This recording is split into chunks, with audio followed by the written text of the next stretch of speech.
All right, that was Nico Cage with People Got a Lot of Nerve. I'm Duncan Strauss. This is Talking Animals, and my guests today, Judy Bordignon and Michael Jernigan, are with Southeastern Guide Dogs and have joined us in studio, chiefly to discuss the organization's multifaceted Paws for Patriots program. So with a reminder, we invite you to join the conversation by calling 813-239-9663 or emailing us at dj@wmnf.org. Let's welcome Judy Bordignon and Michael Jernigan to Talking Animals. Good morning. Good morning. How are you doing? Thanks for. I'm still working on the Judy pronunciation for everybody out there listening. I've had a tutorial and I'm studying up, and still have a little work to do. You did great. All right. Well, thanks so much for joining us in studio. As I mentioned at the end of Randy's show, it's a rare treat for us, for me, to have the guests in studio. It just often works out that it needs to be by phone. So thank you guys so much for coming. And of course, we'll get into a little bit more specifically. Michael has his dog Brittany here, so we have an actual animal in the studio, in the house. We're Talking Animals. So let's sort of start at the beginning or thereabouts. But in fact, before we get into Paws for Patriots, let's just take a moment, if we could, and maybe you guys could just sort of quickly outline what Southeastern Guide Dogs is and what it does. Michael, do you want to? Yeah, Southeastern Guide Dogs is a guide dog. Sorry, hold on one second, Mike. We don't have we neglected. There you go. Now your mic's on. There you go. Southeastern Guide Dogs. Thanks. Southeastern Guide Dogs is a guide dog school that trains guide dogs. Pretty evident by the name. We are in Palmetto, Florida. We've been around for 30 years. We are kind of a local jewel that a lot of people don't know about in the Tampa Bay area. We've been training guide dogs. We've done over 2,700 guide dog teams in that 30 years. We do about 75 guide dog teams a year. It's a wonderful, wonderful place that, you know, I'm blind. It's made a large impact on my life and has made a large impact on many people's lives. Yeah, I mean, we did, I think it was a couple of years ago, maybe a little bit longer ago than that, we did have one of the trainers that worked kind of more on that side, Heidi Ilgen, I think. Yeah. So some of our listeners might recall a little bit about that. But today we're more kind of specifically talking about Paws for Patriots program. So maybe you guys could talk about how that got started. What were the circumstances that sort of led to its formation?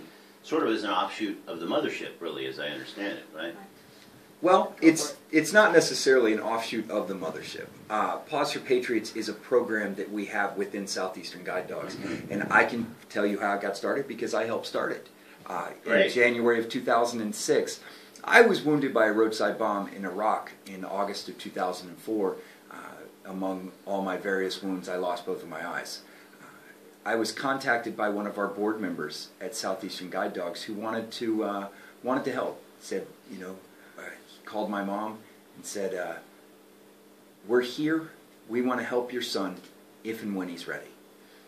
From there, I continued to go through surgeries, and when I finally got out of the Marine Corps, I came down to Southeastern Guide Dogs in January of 2006, and we launched Paws for Patriots. It originally started as just a small program within Southeastern Guide Dogs to help place guide dogs with blind and visually impaired veterans from our latest combat operations in Iraq and Afghanistan. And it's a wildly popular program that has grown since then. So that was the beginning. That was the infancy, right, as you would want to say. Okay, yes. Yeah, because I understand now there's sort of three elements, which we'll get into, I guess, in more detail as we keep talking here. But it sounds like the very first one, not surprising, was really specifically guide dogs for veterans like yourself who had lost their sight in combat situations. Yes. So who were the first dogs in that program? I mean, how were they selected in those, as you say, in the infancy of the program? Well, the program wasn't really any different than our standard Paws for Independence program that we have. Okay. So we used the same selection process that we would use for regular individuals looking for a guide dog.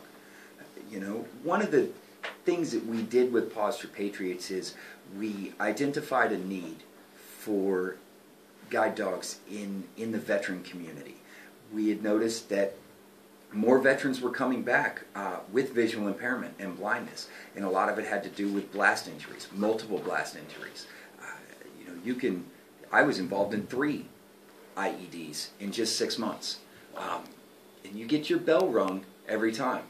And one of the things that can happen is long-term side effects can cause some visual impairment. So we identified that, and we used the same processes that we already had in place at Southeastern Guide Dogs that we had been successfully doing for many years to aid these veterans that are coming back. Sure. And then since that was obviously the very beginnings of the program, how and when did it kind of evolve into then also including the veteran service dogs? Well, it's interesting. Like I said, we had this service for veterans.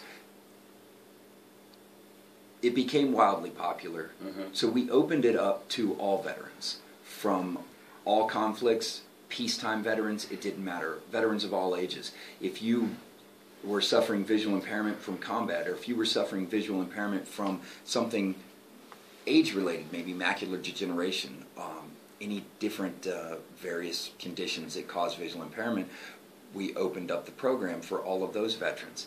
And then I think it was more recently, just in the last couple of years, we have opened up this Veteran Service Dog program. And I think I'm going to let Judy talk a little bit more about this, because Judy is our lead on Veteran Service Dogs.